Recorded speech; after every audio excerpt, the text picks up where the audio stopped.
Ambassador Kim Soo-jin walked slowly through the massive doors of the Galactic Council building. Her simple blue robes rustled softly as she moved across the polished marble floor. The building was huge, with tall ceilings that seemed to stretch forever upward. Strange alien artwork covered the walls, and the air smelled like a mix of different planets. For 300 years, humans had been the galaxy's problem solvers. Whenever two alien races started fighting, they called the humans. When trade disputes got ugly, humans stepped in to fix things. The aliens had given them a special nickname, Gentle Shepherds, because humans always found peaceful solutions. Soo-jin had been doing this job for 20 years. She was good at it, maybe the best. Her warm smile could calm down the angriest alien warrior. Her soft voice could make enemies sit down and talk instead of shooting at each other. She had solved over 300 conflicts without a single shot being fired. The council chamber was already busy when she arrived. Councillor Vextar from the Vorthak race stood near the central table. He was 8 feet tall with 4 arms and a face that looked like it was made of stone. His people were known as fierce warriors, but even he treated Soo-jin with respect. Ambassador Kim, Vextar said, his deep voice echoing in the chamber, "We have another problem. The Helix colonies are fighting again over mining rights." Soo-jin nodded and took her seat at the human section of the table. Around her sat representatives from dozens of alien races. Some looked like giant insects, others were made of living crystal that sparkled in the light.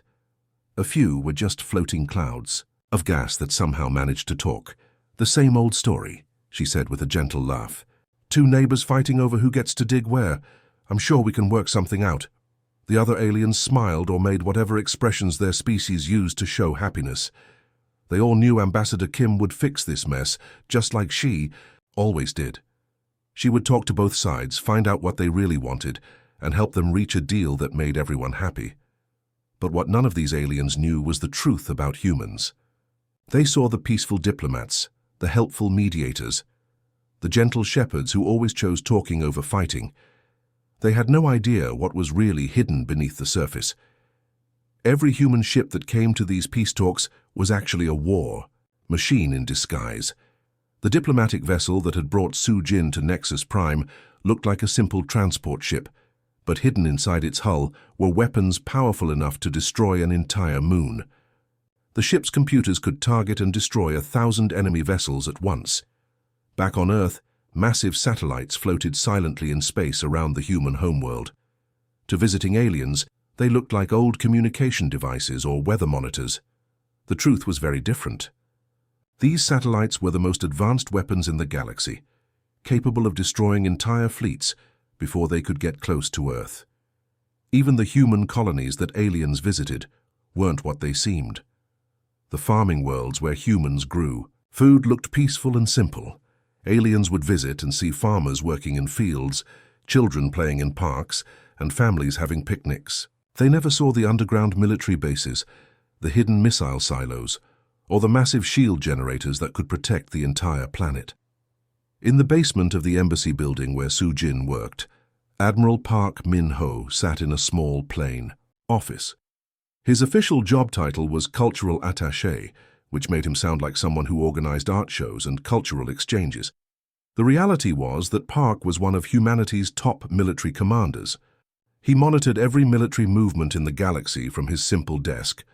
Park's computer screens showed the positions of every major fleet, every weapons development program, and every potential threat to human space. He knew which alien races were building new warships, which ones were developing better weapons, and which ones might be planning attacks. The aliens thought humans had given up war 3 centuries ago. They believed the old stories about how humanity had evolved beyond violence and chose peace instead. What they didn't understand was that humans hadn't forgotten how to fight. They had just gotten much, much better at hiding it. The Korath Empire had been growing more aggressive for months. They were a warrior race that believed strength was the only thing that mattered in the galaxy. Their ships were dark and angular, built for destruction rather than beauty. Their soldiers were trained from birth to fight, and their leaders saw diplomacy as a sign of weakness. Admiral Kethmar was the worst of them all. He commanded over 200 of their most powerful warships from his flagship, a massive vessel called the Iron Fist.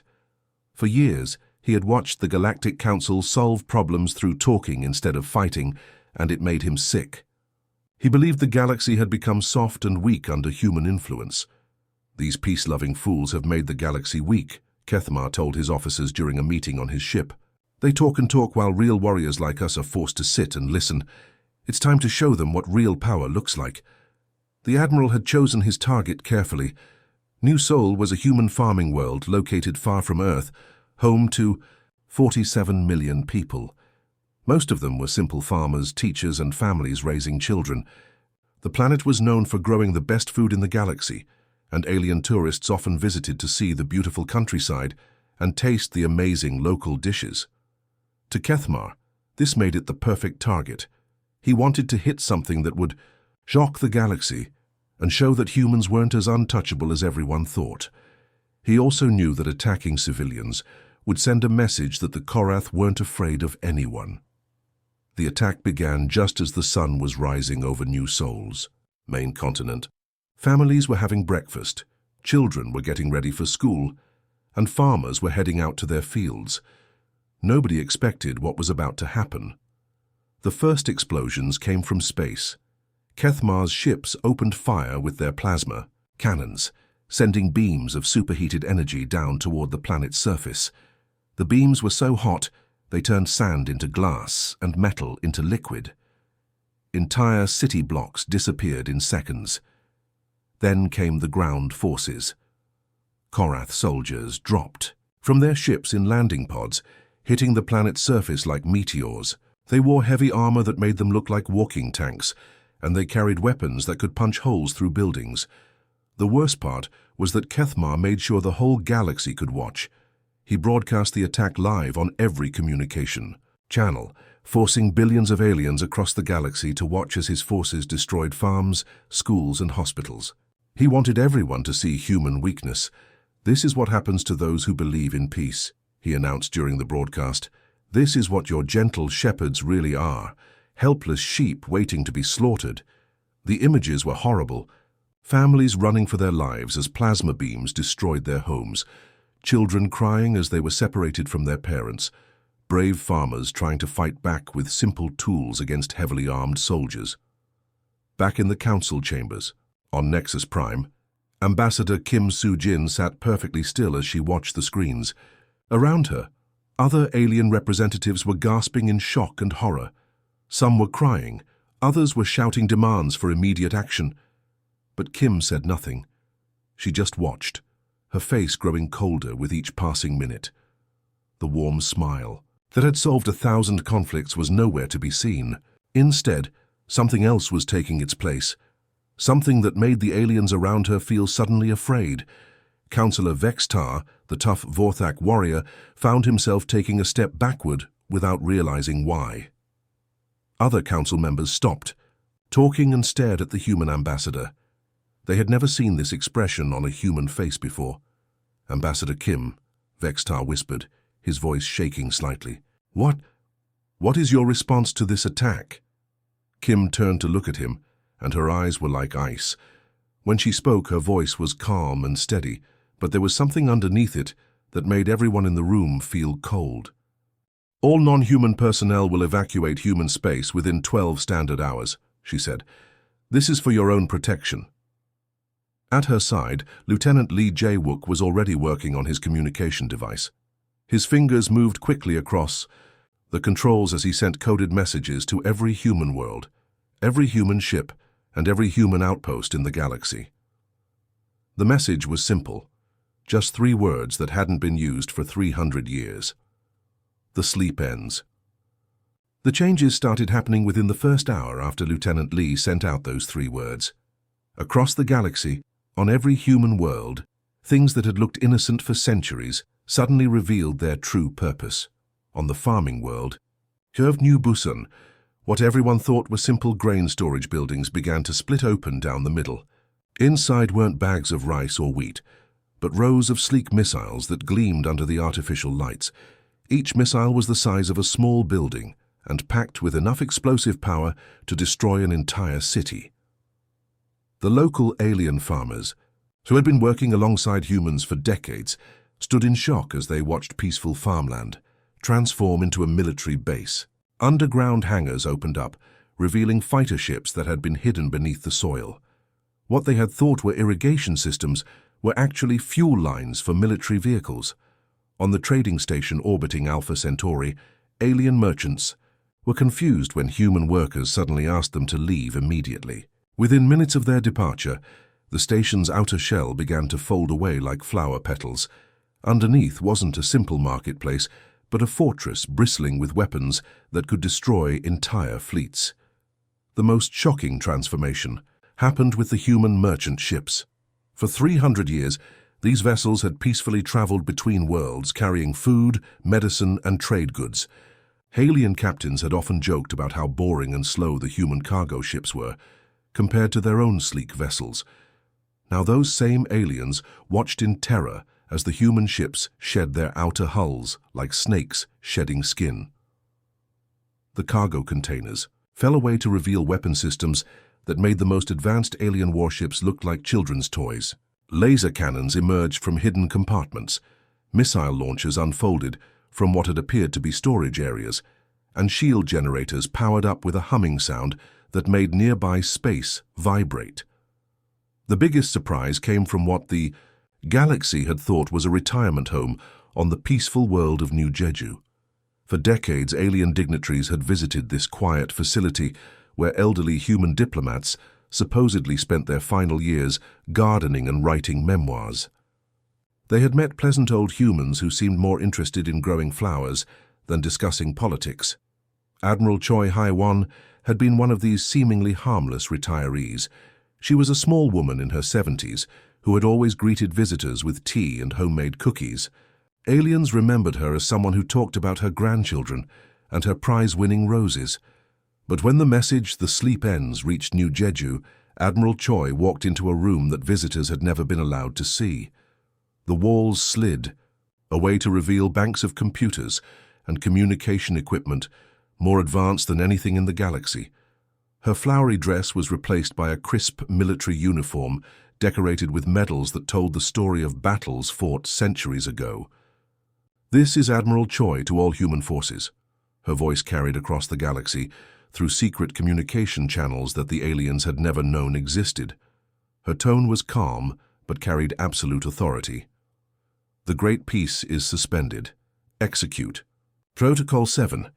Those two words, Protocol 7, activated systems that had been waiting patiently for 300 years. Across human space, thousands of ships that had been disguised as research vessels, colony transports, and mining barges received the signal. The research ship studying peaceful alien cultures suddenly revealed weapons that could crack planets. The colony transport that had been carrying families to new worlds opened up to show fighter squadrons ready for battle. The mining barge that had been quietly digging asteroids unfolded into a mobile command center capable of coordinating attacks across multiple star systems. Within hours, Admiral Choi commanded a fleet of 5,000 warships. These vessels appeared seemingly from nowhere, but they had actually been there all along, hidden in plain sight among the ordinary traffic of galactic commerce. The flagship of this incredible fleet was called the Incheon's Fury. From the outside, it had looked like a large passenger liner that carried tourists between human worlds. Inside, it was revealed to be one of the most advanced military vessels ever built, with enough firepower to take on entire alien fleets. Admiral Choi stood on the bridge of her flagship, studying holographic displays that showed the positions of Korath forces throughout the galaxy. Her expression was perfectly calm, almost peaceful. She looked like a grandmother who had just finished baking cookies for her family. But there was something else in her eyes now, something that would have terrified anyone who saw it. It was the look of a predator that had been patiently waiting, so for the right moment to strike. For 3 centuries, she and others like her had watched and waited, letting the galaxy believe that humans were gentle and harmless. The Korath had made a terrible mistake. They had attacked sleeping giants, thinking they were helpless sheep. Now those giants were waking up and they were very, very angry. The human counterattack began exactly 12 hours after the evacuation deadline ended. Admiral Kethmar was sitting on his flagship, celebrating what he thought was an easy victory over New Sol. His officers were drinking victory toasts and laughing about how the humans had done nothing to stop them. Then their sensors started going crazy. "Sir," his tactical officer called out, his voice shaking, "we're detecting massive energy signatures all around us. Ships are appearing out of nowhere."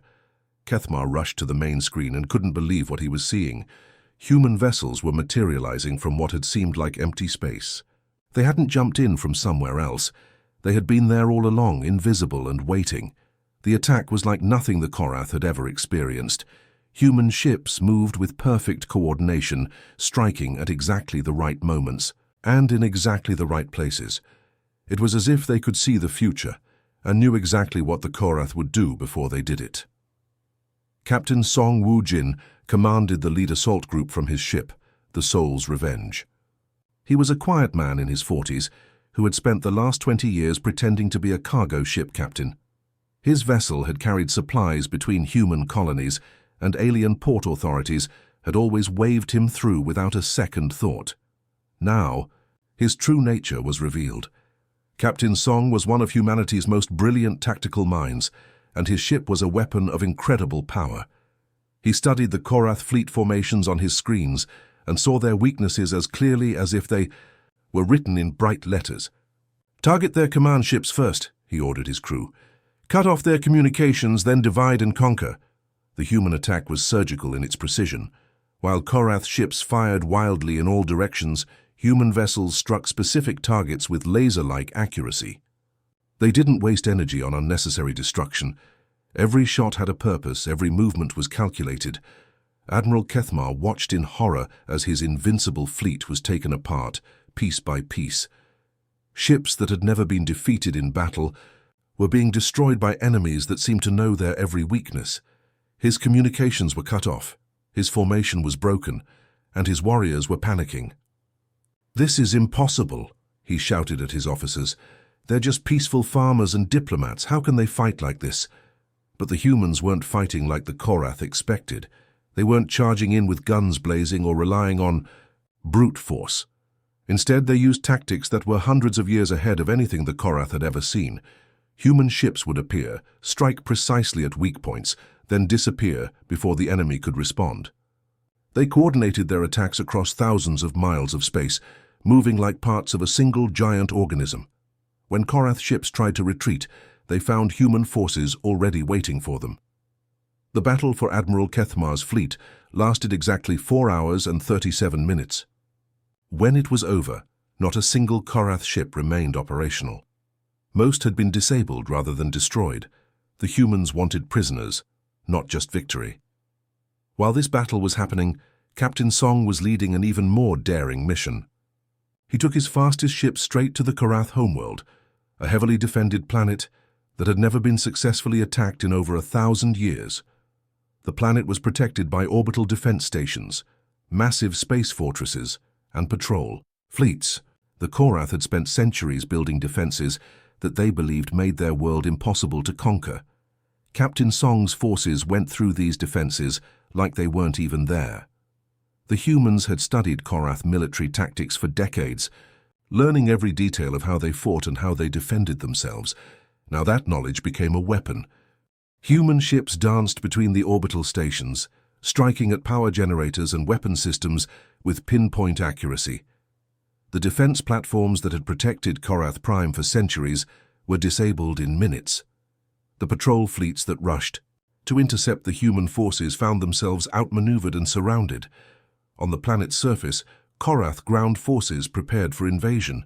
These were warriors who had trained their entire lives for battle, equipped with the best weapons their civilization could produce. They were confident that even if the humans reached the surface, they could be stopped there. They were wrong. Human ground forces landed using tactics that the Korath had never seen before.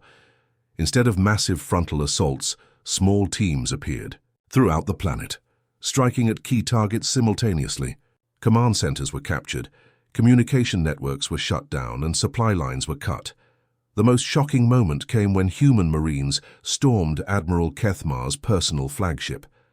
The Admiral had always believed his bridge was impregnable, protected by the finest security systems and the most loyal guards.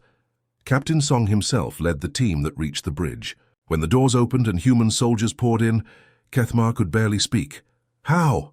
he gasped, staring at the humans in disbelief. "You're supposed to be peaceful. You gave up war centuries ago." Captain Song looked at the alien admiral with cold, calculating eyes.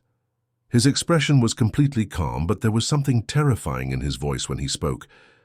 "We chose peace," he said quietly. "There's a difference between choosing not to fight and not knowing how to fight. The entire Korath homeworld fell in 6 hours, a planet that had never been conquered, defended by warriors bred for battle, over thousands of years, was defeated by humans who had supposedly forgotten how to wage war.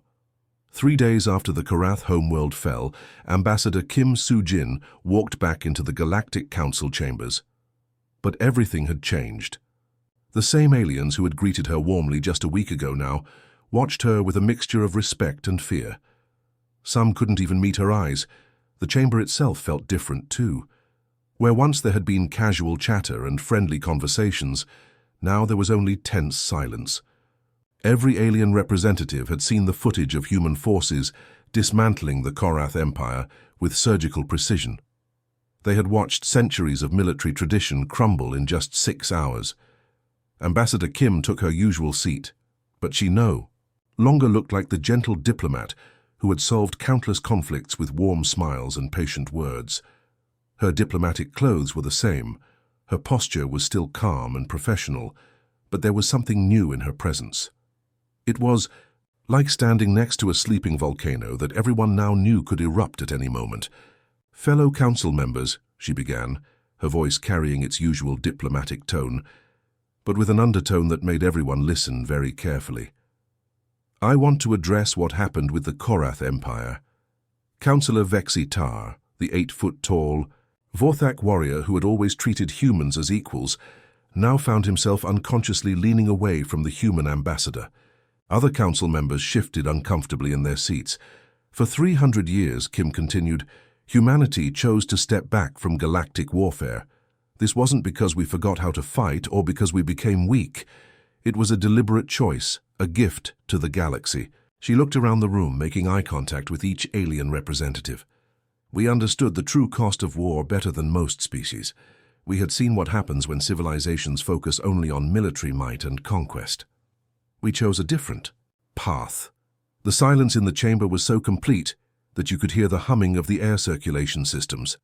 Every alien present was thinking about their own species' history, their own wars and conflicts.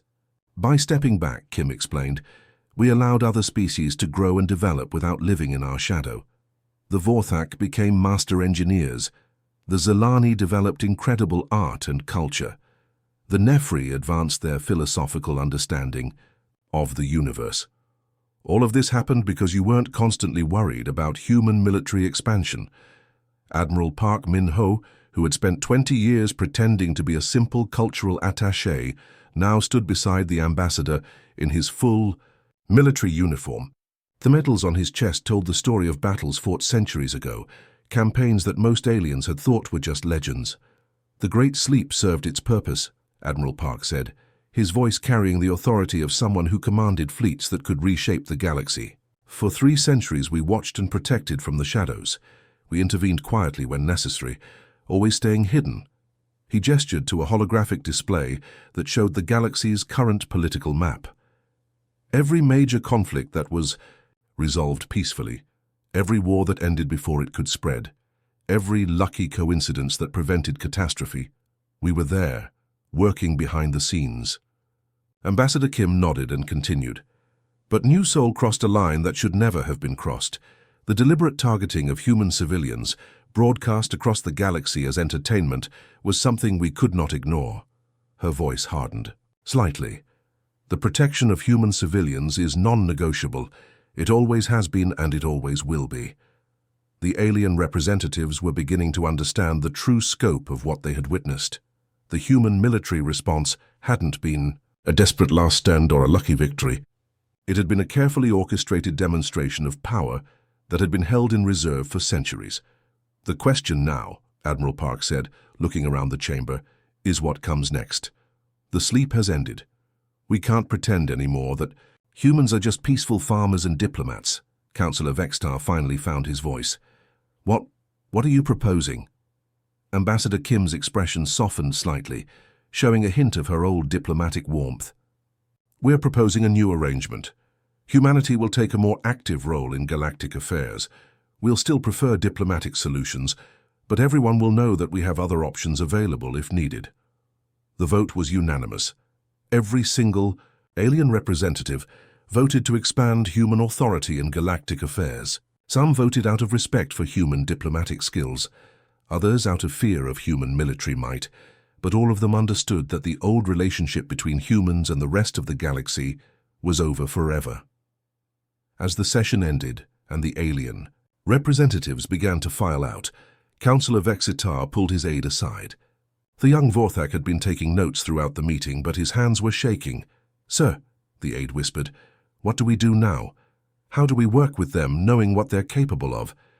Vextar looked back at Ambassador Kim, who was calmly organizing her papers as if nothing had changed. "We remember this day," he said quietly. "We remember that the humans chose to be gentle shepherds for 300 years, even though they could have been conquerors. And most importantly, we remember to never wake the humans again." The galaxy had learned a valuable lesson. Humanity's greatest strength had never been their diplomacy, their kindness, or their willingness to help solve problems. Their greatest strength was their restraint, their ability to choose peace when they could have chosen war. Sometimes the most dangerous predators are those who choose not to hunt, and for 300 years, humanity had been the ultimate predator, choosing to protect rather than conquer, to nurture rather than destroy. Now everyone knew the truth, and the galaxy would never be the same.